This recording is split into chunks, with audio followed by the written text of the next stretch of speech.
नमस्कार, तुमचे सर्वांचे स्वागत आहे आपल्या फिल्मॅड चॅनलवरती. तर लाडक्या बहिणींसाठी एक महत्त्वाची अपडेट आहे, कारण अजूनपर्यंत लाडक्या बहिणींच्या खात्यामध्ये पैसे आलेले नाही आहे.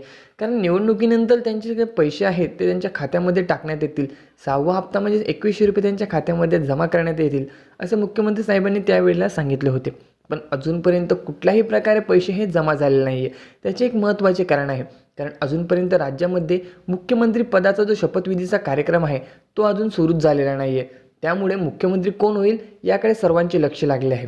कारण आपण जर बघू शकता की मागचे जे मुख्यमंत्री होते एकनाथ शिंदे, यावेळेस मुख्यमंत्रीपदी राहतील की नाही राहतील यावरतून अजून वाद सुरू आहे. म्हणजेच भाजपच्या जास्त जागा आल्यामुळे मुख्यमंत्री हा भाजपचा असावा असे प्रत्येकाचे म्हणणे आहे. परंतु जर लाडक्या बहिणींचे पाहिले किंवा इतर बांधवांचे पाहिले, त्यांचे प्रत्येकाचे म्हणणे आणि जे शिवसेनेचे कार्यकर्ते आहेत त्यांचे प्रत्येकाचे असे म्हणणे आहे की जो मुख्यमंत्री आहे ते एकनाथ शिंदे यांनीच राहावे. कारण आधी ते मुख्यमंत्री होते आणि अजूनपर्यंत ते सुद्धा मुख्यमंत्री असावे.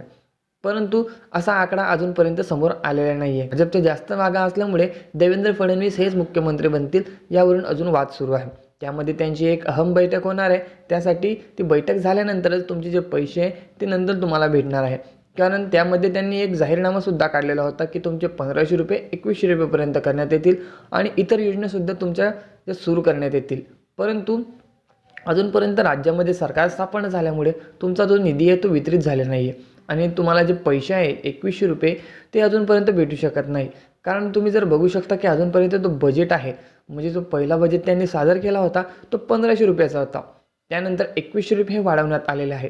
त्यानंतर जे हिवाळी अधिवेशन असेल, नागपूरला जे हिवाळी अधिवेशन असतं त्यामध्ये हा ठराव मांडण्यात येईल. त्या ठरावामध्ये जे तुमचे पैसे आहे ते तिथे मंजूर करण्यात येतील. त्यानंतरच तुमच्या खात्यावरती इतका हा पैसा येणार आहे. कारण राज्य सरकारकडे आता जर तुम्ही बघितलं की अजूनपर्यंत जे पैशांचं बजेट आहे तो बजेट सादर झालेला नाही आहे. जो आधीचा बजेट होता तो 5 हप्त्यांचा होता, म्हणजेच ₹1500 प्रमाणे तुमचे जे खात्यांवरती पैसे जमा होते त्यांचा तो बजेट सादर करण्यात आला होता. परंतु ₹2100 प्रमाणे तो बजेट अजूनपर्यंत सादर करण्यात आलेला नाही आहे. त्याचे कारण म्हणजे अजूनपर्यंत राज्यामध्ये सरकारसुद्धा स्थापन झालेली नाही आहे. सरकार स्थापन झाल्यानंतर 5 किंवा 6 तारखेला हिवाळी अधिवेशन हे नागपूर येथे होणार आहे आणि त्यामध्येच हा ठराव मांडण्यात येईल. त्यानंतरच तुमच्या प्रत्येकाच्या खात्यावरती जे पैसे आहे ते तुमच्या खात्यावरती जमा करण्यात येतील आणि ज्या बहिणींचे पैसे राहिलेले आहेत त्यांचीसुद्धा जमा करण्यात येतील.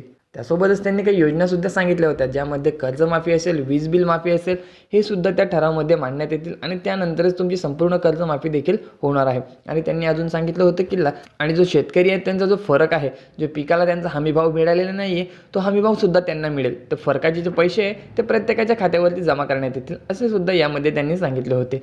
तर तुमचे जर अजूनपर्यंत पैसे आले नसेल तर तुम्हाला आता हिवाळी अधिवेशनाची वाट बघायची आहे, कारण अजूनपर्यंत सरकार स्थापन झाले नाही आहे. त्यामुळे तुमचे पैसे कुठल्याही प्रकारे अजूनपर्यंत येऊ शकणार नाही.